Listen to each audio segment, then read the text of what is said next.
Liturgia para hoy lunes 12 de septiembre. Santísimo Nombre de María. San Luis María Griñón de Montfort cuenta que la Virgen, llevando sobre el pecho la salutación angélica escrita en letra de oro, se le apareció a Santa Matilde y le dijo: el nombre de María, que significa Señora de la Luz, indica que Dios me colmó de sabiduría y luz, como astros brillantes para iluminar los cielos y la tierra.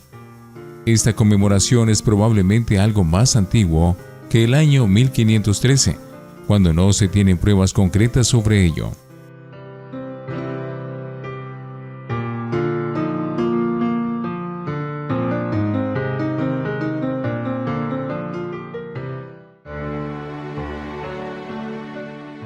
Antífona.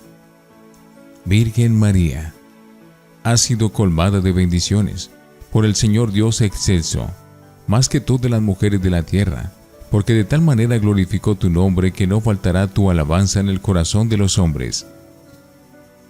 Oremos. Concede, Dios Todopoderoso, que a todos los que celebramos el nombre glorioso de la bienaventurada Virgen María, ella misma nos conceda el favor de tu misericordia.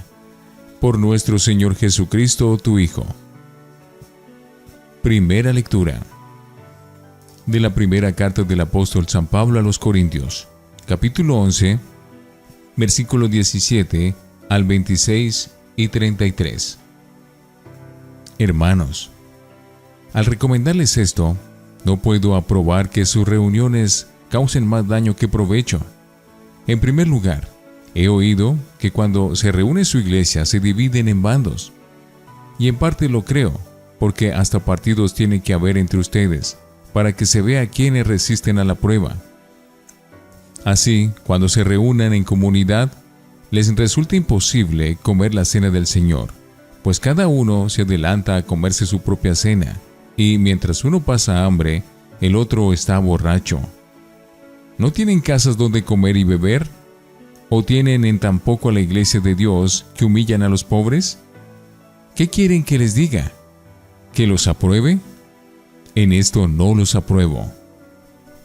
Porque yo he recibido una tradición que procede del Señor, y que a mi vez les he transmitido.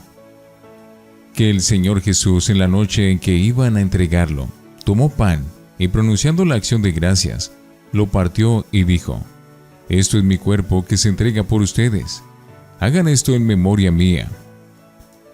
Lo mismo hizo con el cáliz, después de cenar, diciendo: este cáliz es la nueva alianza sellada con mi sangre.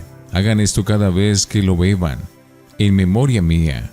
Por eso, cada vez que comen de este pan y beben de este cáliz, proclaman la muerte del Señor hasta que vuelva. Así que, hermanos míos, cuando se reúnan para comer, espérense unos a otros. Palabra de Dios. Te alabamos, Señor. Salmo 39. Proclamen la muerte del Señor hasta que vuelva. Tú no quieres sacrificios ni ofrendas, y en cambio me abriste el oído. No pides sacrificio expiatorio. Entonces yo digo: aquí estoy. Proclamen la muerte del Señor hasta que vuelva. Como está escrito en mi libro, hacer tu voluntad, Dios mío, lo quiero, y llevo tu ley en las entrañas. Proclamen la muerte del Señor hasta que vuelva. He proclamado tu salvación ante la gran asamblea. No he cerrado los labios. Señor, tú lo sabes. Proclamen la muerte del Señor hasta que vuelva. Alégrense y gocen contigo todos los que te buscan. Digan siempre: grande es el Señor, los que desean tu salvación. Proclamen la muerte del Señor hasta que vuelva. Aleluya, aleluya, aleluya. Tanto amó Dios al mundo que entregó a su Hijo único. Todo el que cree en Él tiene vida eterna. Aleluya, aleluya, aleluya. Del Santo Evangelio según San Lucas, capítulo 7, versículos 1 al 10.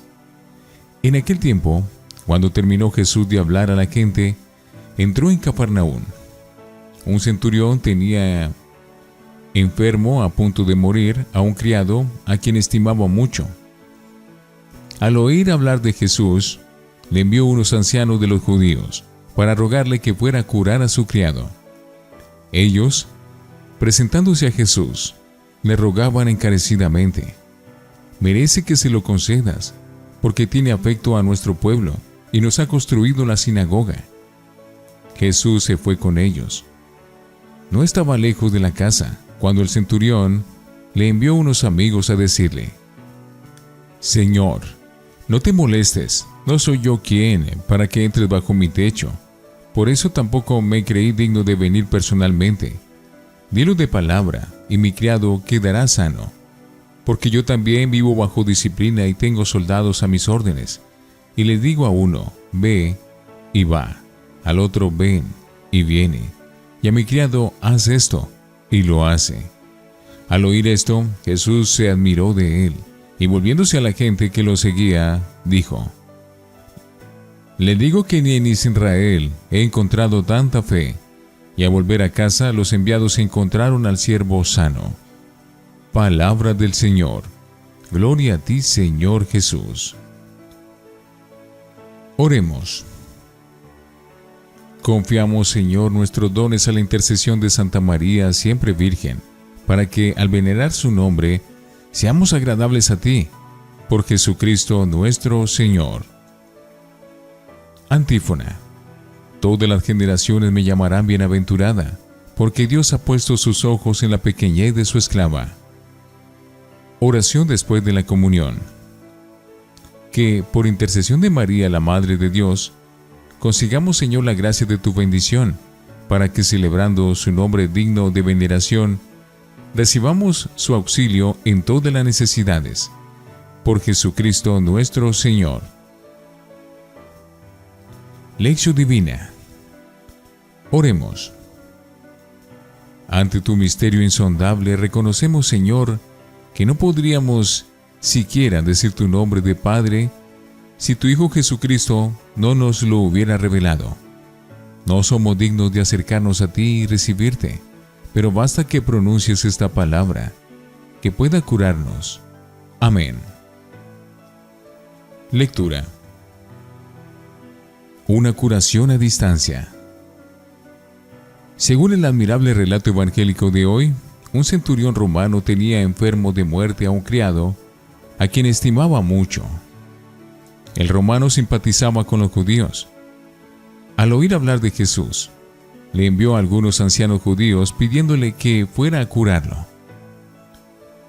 Los delegados recomendaron al suplicante, quien, cuando el Señor estaba ya cerca de su casa, le envió una segunda legación por medio de unos amigos. Señor, no te molestes, no soy yo quien para que entres bajo mi techo, por eso tampoco creí digno de venir personalmente. Dilo de palabra y mi criado quedará sano. Y apela a un argumento disciplinar, acorde con su psicología militar. Jesús se admiró de él y comentó: ni en Israel he encontrado tanta fe. Al volver a casa, los enviados encontraron al siervo sano. Aunque ninguno de los dos interlocutores, Jesús y el centurión, conoce al otro, el diálogo, no obstante, es cercano, porque la fe del suplicante y la palabra eficaz de Cristo acortan la distancia. El romano admira la persona y el poder sobrenatural de Jesús, y éste le paga con la misma moneda admirando su fe. Gran madurez humana en ambas personalidades, pues una cualidad que engrandece a una persona es su capacidad de reconocer los gestos nobles de los demás, demostrando así sensibilidad para apreciar los valores. Asombrosa figura, la de este centurión, estupenda síntesis de fe, humildad y confianza. Ya era bastante duro para él tener que pedir un favor a un judío, pero su intuición religiosa descubre en el rabí de Nazaret a un hombre de Dios. Para él es un profeta, cuya palabra es eficaz como la de Dios mismo, y esto le basta. El romano es consciente de no pertenecer al pueblo elegido, y sabe que para un judío suponía impureza legal el entrar en la casa de un pagano. Por eso no se cree digno de hospedar a Jesús. En el lugar paralelo al Evangelio de hoy, Mateo dice que el centurión vino a entrevistarse personalmente con Jesús. Mateo 8:5. No obstante, la intención del relato es la misma, resaltar una fe que Jesús no encuentra en Israel.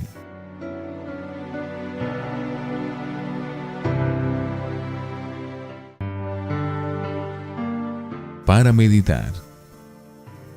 Si yo tuviera esa fe, a cualquiera de nosotros que hubiera estado en el lugar del centurión, nos habría gustado contar con la presencia física de Jesús tocando al enfermo. Para el romano no hace falta tal contacto físico, pues la confianza de su fe suple con creces la distancia. Él ha firmado un cheque en blanco. Señor, dilo de palabra y basta. Es la fe del más débil todavía. ¿Qué diferencia con nuestra obsesión de seguridad?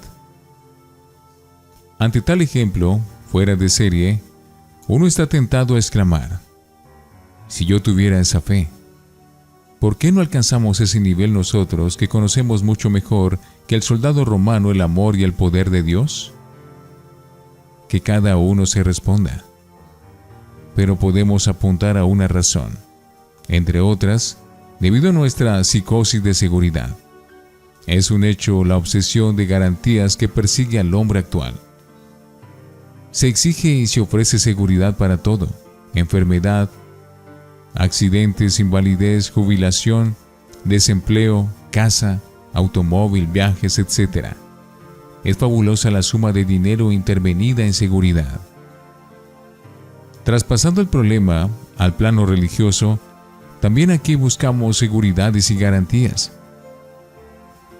La mejor y más completa es la que nos da la palabra misma de Dios, pero solo si firmamos previamente una póliza en blanco, es decir, solamente si tenemos fe, porque la fe es seguridad de lo que se espera y la prueba de lo que no se ve. Hebreos 11:1. Señor, no soy yo quien para que entres bajo mi techo. El presupuesto primero para la fe es la humildad. Así sabremos andar en verdad y ocupar el puesto que nos corresponde como criaturas limitadas, aunque también como hijos de Dios queridos por Él, a pesar de nuestra pequeñez. En cada Eucaristía, antes de comulgar, repetimos esas palabras del centurión romano, y no solo con una proyección personal, sino también en sentido comunitario. La Eucaristía edifica la Iglesia, y a su vez la Iglesia hace la Eucaristía. Cuando nos sentamos a la mesa eucarística, nuestra comunión no será digna si no compartimos, si no perdonamos, si no somos solidarios, en una palabra, si no amamos. El pan que partimos no nos une a todos en el cuerpo de Cristo. El pan es uno, y así nosotros, aunque somos muchos, formamos un solo cuerpo porque comemos todos del mismo pan. Primera de Corintios 10:17. Unidad que tiene como base la fe, la fraternidad y la humildad. Reflexionemos. ¿Con qué frecuencia leemos y meditamos la palabra de Dios? ¿Estamos dispuestos a dejarnos transformar por ella? Oremos. Señor, que la fe, la humildad y el amor fraterno hagan de nuestra comunidad eucarística un hogar de acogida y un oasis de esperanza para todos. Amén.